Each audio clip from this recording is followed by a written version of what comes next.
स्वागत है आप सभी का हमारे आपके अपने यूट्यूब चैनल बड़े की पाठशाला में। और जैसे कि हम पिछली वीडियो में कैप्लर के फर्स्ट लॉ के बारे में बता चुके हैं, ग्रेविटेशन चैप्टर हम स्टार्ट कर चुके हैं। तो ये जो वीडियो होने वाली है इसमें हम कैप्लर के सेकंड लॉ के बारे में बात करेंगे। ठीक है, तो ये फर्स्ट लॉ नहीं, सेकंड लॉ है, सेकंड लॉ। ठीक है, तो सेकंड लॉ जो होता है the law of equal areas, मतलब क्या, समान क्षेत्रों का नियम कहलाता है। इससे पहले फर्स्ट लॉ हम पढ़ चुके हैं, फर्स्ट लॉ जो है हम पढ़ चुके हैं। तो फर्स्ट लॉ होता है कक्षा का नियम। ठीक है, कक्षा का नियम उसको बोलते थे। ठीक है, तो जिन्होंने वो वीडियो वॉच नहीं की है तो वो आप जाके वीडियो वॉच कर सकते हैं। ठीक है, तो इस नियम के अनुसार होता क्या है, इसमें आपको ये ध्यान रखना है। होता क्या है, देखो जैसे कि इसमें इक्वल एरियाज की बात आई है, सिंपल सी बात है कि इसमें हम समान क्षेत्र की बात करेंगे कि कितना कितना क्षेत्र कैसे होगा। तो इसमें होता क्या है कि तो एक आपका ये हमने बताई कि इलेक्ट्रिकल ऑर्बिट होनी है फर्स्ट लॉ के हिसाब से। ठीक है, और इसमें सन होना है, फोकस पे होना है, जितने भी प्लेनेट हमारे होंगे, प्लेनेट यहाँ होगा ए, यहाँ होगा बी। ठीक है, तो होगा क्या, तो सूर्य और ग्रह को जो जोड़ने वाली रेखा है, मान लो एक रेखा ये है, एक रेखा ये है। ठीक है, तो ये पूरा एक एरिया कवर होता है। ठीक है, ये पूरा एक एरिया कवर होता है। तो जैसे जैसे ये इधर की तरफ मूव करेगा तो जितना एरिया ये बना हुआ है, जितना एरिया ये बना हुआ है, ये मान लो A1 है, तो आगे जब जैसे कि ये आगे दोनों ग्रह आपके जाएंगे, मान के चलो कि ये दोनों ग्रह आपके यहां और यहां पर पहुंच गए, तो ये इक्वल एरिया स्वैप करेंगे, मतलब इक्वल एरिया समान क्षेत्रफल रखेंगे। इस नियम ने ये हमको बताया था। थोड़ा सा एक्सप्लेन और करते हैं इसको। इसमें देखना, ये पूरी एक इलेप्टिकल ऑर्बिट घूम रही है, ये पूरी एक इलेप्टिकल ऑर्बिट घूम रही है।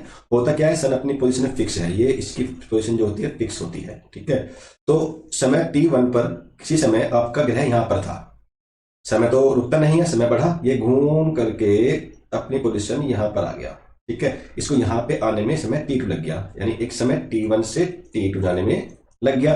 फिर क्या हुआ, जब टाइम थर्ड पर पहुंचे तो हमने देखा कि ये प्लेनेट आपका इस पर पहुंच गया है और कुछ समय बाद इस पर जा चुका है। ऐसे ही घूमता घूमता घूमता घूमता डिफरेंट टाइम इंटरवल में डिफरेंट पोजीशन पर पहुंच गया। ठीक है, तो इस नियम के अनुसार होता क्या है कि ये लाइन ज्वाइन कर रही है, ये लाइन है, ये लाइन ज्वाइन कर रही है ग्रह को। ये प्लेनेट है एक लाइन और ये प्लेनेट है दूसरी लाइन। तो इसके बीच का जो एरिया ये स्वेप्ट हो रहा है, जो एरिया गिर रहा है, ये वाला एरिया इस वाले एरिया के इक्वल होगा या इसके भी इक्वल होगा। कहने का मतलब ये है कि आपका जो एरिया है A बराबर B बराबर C होगा। यही जो नियम था हमारा, सेकंड लॉ था किसका, कैपलर का। तो फर्स्ट लॉ क्या बताता है, फर्स्ट लॉ बताता है ऑर्बिट को, कि भाई ऑर्बिट यानी कक्षा कैसी होगी, कक्षा कैसी होगी। ठीक है, और इसकी पुष्टि कौन करता है, इसकी पुष्टि करती है E, उत्केंद्रता। अगर 1 है तो सर्कल, जो कि नहीं होती है, और 1 से छोटी है, 0 से बड़ी है। ठीक है, 1 से छोटी, 0 से जो है आपकी बड़ी है। ठीक है, तो आपका इलिप्टिकल ऑर्बिट बनती है। तो ये बात ध्यान रखना है आपने। ठीक है, इक्वल टाइम में इक्वल समय जो है, टाइम के अकॉर्डिंग जो है इक्वल एरिया स्वेप्ट कर रहा है।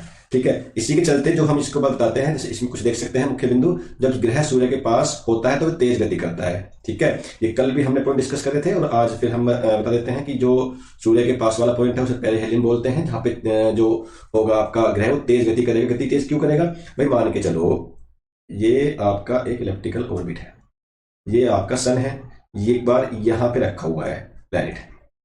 ये बताओ ये डिस्टेंस कितनी है, डिस्टेंस मान लिया हमने b होती है, तो स्पीड बराबर क्या होता है, स्पीड बराबर डिस्टेंस अपॉन में टाइम होता है। ठीक है, तो स्पीड यानी कि डिस्टेंस के डायरेक्टली क्या है, प्रोपोर्शनल है, अनुक्रमानुपाती है। यानी अगर डिस्टेंस ज्यादा होगी, ठीक है, डिस्टेंस ज्यादा का मतलब समझेंगे, डिस्टेंस ज्यादा होगी तो बहुत दूर होगा, बहुत दूर होगा तो सेंट्रीपिटल फोर्स कम लगेगा, यानी कि यहाँ पे जो काम कर रहा है आपका वो mv²/r, यानी ये डिस्टेंस काम करती है, तो इसलिए स्पीड यहाँ पे कम होती है। तो ध्यान रखना, जो जितना ज्यादा दूर होगा वो उतनी कम तेजी से चलेगा, जो जितना ज्यादा पास होगा वो उतनी तेजी से भाग जाएगा। क्वेश्चन यहां से ये बन सकता है, मैं आपको बता दूं कि कोई ग्रह पेरिहेलियन पॉइंट पर रखा है, तो बताइए उसकी स्पीड कितनी होगी, कम होगी, ज्यादा होगी, तो क्या होगी, तेज होगी। कोई एपिहेलियन पॉइंट पर रखा हुआ है तो धीमी होगी। ये पॉइंट बहुत इसका इंपोर्टेंट है, ग्रह का कोणीय वेग हमेशा कंजर्व रहता है। ये कोणीय वेग क्या बोला है, अभी नेक्स्ट स्लाइड में आएगा तो समझाएंगे इसको। तो ये बात आपको ध्यान रखनी है। इस नियम, जो ये नियम है, हेल्प करता है हमें ऑर्बिटिकल मोशन को पढ़ने के अंदर कि ऑर्बिटल मोशन कैसे चेंज करती है, कैसे नहीं होती है, उसकी जो वेलोसिटी है कैसे वर्क करती है। ठीक है, जैसे हम बात करें सेकंड लॉ की, तो सेकंड लॉ का जो मैथमेटिकल फॉर्मूला है वो ये है, देखो D A upon D T is equal to constant. अब जब समझेंगे इसको, ठीक है, हमने जो है एक ऑर्बिट ली, ये हमारी एक ऑर्बिट है, ठीक है, ये सन रखा हुआ यहाँ पे, और पहले इसने इतना एरिया स्वेप्ट कर लिया, इसको मान लो A1, फिर उसने ये वाला एरिया स्वेप्ट कर लिया, इसको मान लो A2। तो चेंज इन ए कितना आया, A2 माइनस A1। इसको चेंज होने में कुछ ना कुछ समय जा रहा है, यहाँ टाइम T1 था, यहाँ टाइम T2 मान लो, तो चेंज इन टाइम में क्या हुआ, T2 माइनस T1, ठीक है। इसका मतलब क्या हुआ कि इसमें क्या हुआ कि इक्वल एरिया स्वेप्ट हो गया, इक्वल एरिया समान क्षेत्रफल को कवर किया, तो वो हर जगह कांस्टेंट होगा, मींस दैट A बराबर B बराबर C, जो अभी रिसेंटली हमने समझा था। अब मुझे जरा एक बात बताइए, इसका सेकंड नाम हम बता सकते हैं क्या भाई? अगर आप वेलोसिटी बोलते हैं तो क्या कहते हैं, displacement, change in displacement and change in time, इसको बोलते हैं वेलोसिटी, ठीक है। अगर लीनियर डिस्प्लेसमेंट में चेंज होगा तो उसे लीनियर वेलोसिटी बोलते हैं, क्या बोलते हैं, लीनियर वेलोसिटी, यानी कि रेखीय वेग। अब यहां पर टाइम के अकॉर्डिंग एरिया में चेंज हो रहा है तो उसको बोलेंगे एरियल वेलोसिटी, ध्यान रखना, ठीक है। क्षेत्रीय वेग बोलते हैं इसको, क्या बोलते हैं, क्षेत्रीय वेग भी इसको बोलते हैं, ठीक है। अब जैसे कि हमने बताया कि सेकंड लॉ है वो आपका कोणीय संवेग संरक्षण पर आधारित है, ठीक है, कोणीय संवेग संरक्षण पर आधारित है, ठीक है। कोणीय संवेग वो होता है जब कोई ऑब्जेक्ट सर्कुलर मोशन या ऑर्बिटल में घूमता है तो उसके अंदर एक एंगुलर मोमेंटम आता है, जिसे कोणीय संवेग कहते हैं। इसमें होता क्या कि संरक्षण होता है कि कांस्टेंट होता है कि ये हर पॉइंट पर, यहां पर भी, यहां पर भी, यहां पर भी, यहां पर भी, सब जैसा एक जैसा बना रहेगा।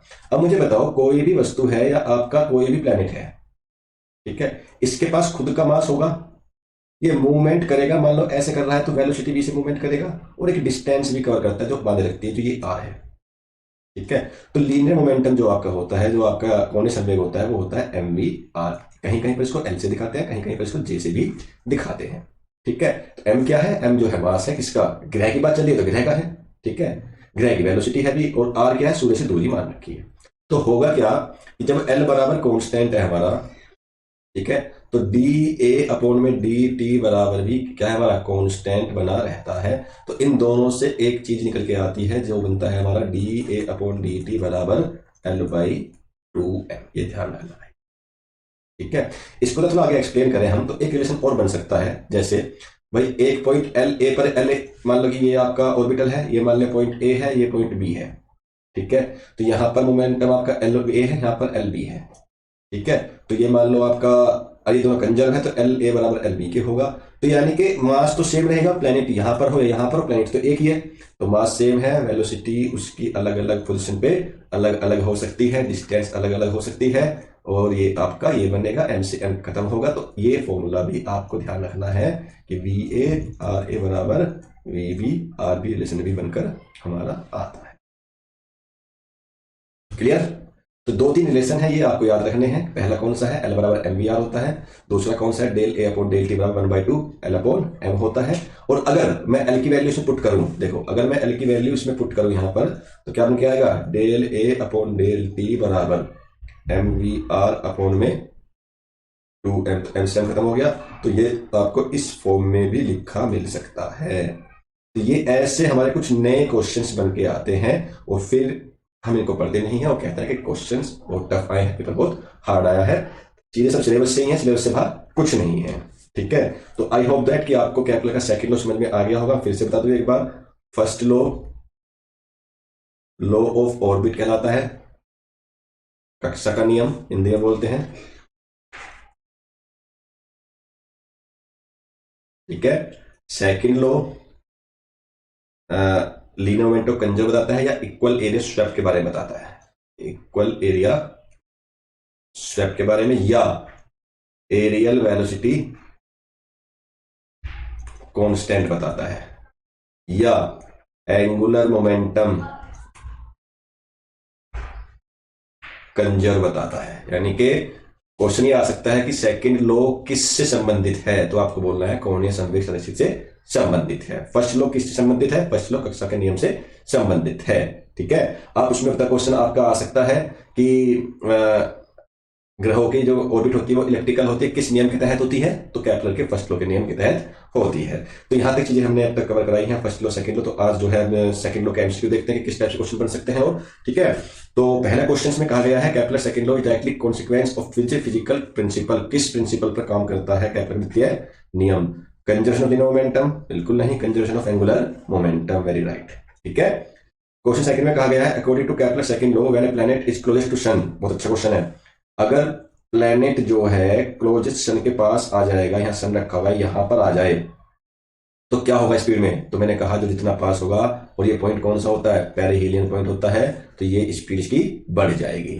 ठीक है, नेक्स्ट क्वेश्चन में कहा गया है if A planet sweeps an area of इतना, देखो इस टाइप के क्वेश्चन आपके एग्जाम में आएंगे तो आप जो है देखना कैसे करते हैं सोल्व। 5000 किलोमीटर, यानी कि आपको दिया हुआ है ए 5000, A1 मान लो, ठीक है। इन 5 डेज T1 दिया हुआ है 5 days. How much sweep in the next 10 days, तो 10 डेज T2, 10 डेज A2 आपका पूछा है। अगर आप फॉर्मूला देखें तो dA अपॉन dt बराबर कॉन्स्टेंट, इसका मतलब ये है A1 अपॉन T1 बराबर A2 अपॉन में T2। तो सोल्व करेंगे इसको तो क्या आएगा, वेट सेकेंड, तो A1 की वैल्यू क्या गिवन है आपको 5000, T1 की 5, ये कटेगा इससे 5, तो ये 1000 इज इक्वल टू A2 निकालना है, और इसकी जो होगी आपकी 10, तो ये मल्टीप्लाई, तो क्या है 10,000। एक तरीका तो इसका ये है करने का। दूसरा तरीका ये है कि आप ओरली याद रख सकते हैं कि भाई सिंपल सी बात है कि जब 5 दिनों में इतना जा रहा है तो 10 दिनों में दुगना जाएगा, तो कॉन्स्टेंट है तो डबल जाएगा। ठीक है, चलिए तो नेक्स्ट क्वेश्चन देखते हैं।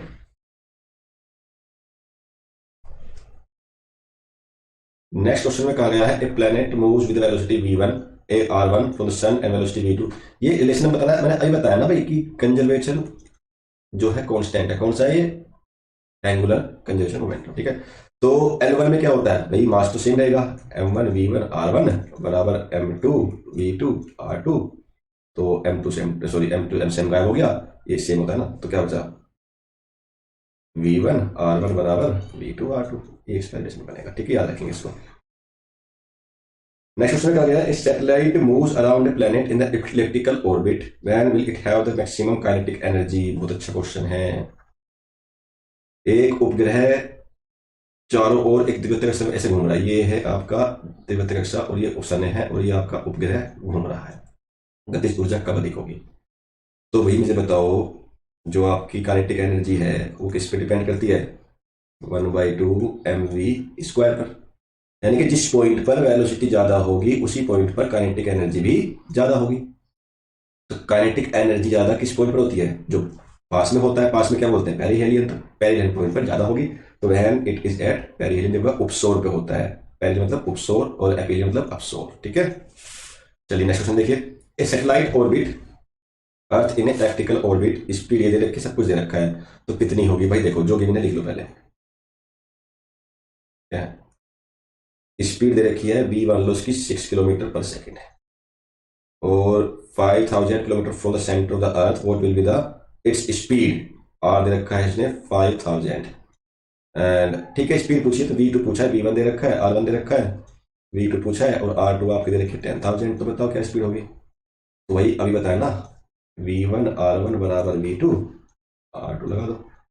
v1 की वैल्यू 6 है, r1 की 5000, v2 की निकालनी है, r2 की 10,000, तो 5 6 30, ये खत्म, ये खत्म, ये तीनों खत्म, ये खत्म जाएगा 30 से, तो क्या बनेगा 3, कौन सा 3 किलोमीटर पर सेकेंड फ्लाइट। ठीक है, तो ऐसे इसको सोल्व करते हैं। क्वेश्चन नंबर 1 में कहा गया है कि ये भी अच्छा क्वेश्चन है, if A speed of planet is perihelion मतलब उपसोर की 30 किलोमीटर, तो क्या गिवन है? v1 गिवन है 30 किलोमीटर पर second, ratio of perihelion to aphelion distance is ratio, यानी कि r1 अपॉन r2 दे रखा है आपको 1/2, ध्यान रखो। तो एपिहेलियन पे v2 पे क्या होगा? तो भाई इक्वेशन सीधी सीधी लगाओ ना, क्यों घबरा रहे हो? तो v1 अपॉन v2 और आपका r2 अपॉन r1 दे रखा है, ये वैल्यू आपको पता है, इसका क्या सोल्व कर सकते हैं। ठीक है, तो ये आपका एक होमवर्क मैं दे रहा हूँ, सोल्व करना है और कमेंट बॉक्स में इसका आंसर लिखना है।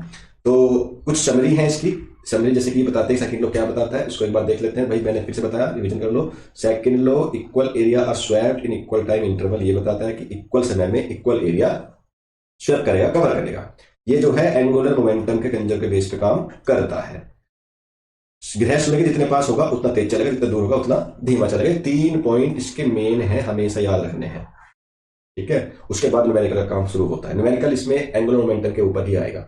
ठीक है, या तो समय पूछ सकता है या आपकी स्पीड या कुछ भी पूछ सकता है कि उपसोर अपसोर पे कहां पर ये होता है। ठीक है, तो आई होप दैट कि आपको ये वीडियो पसंद आ रही हो हमारी, और अगर आ रही है तो प्लीज चैनल को सब्सक्राइब लाइक जरूर कर दे।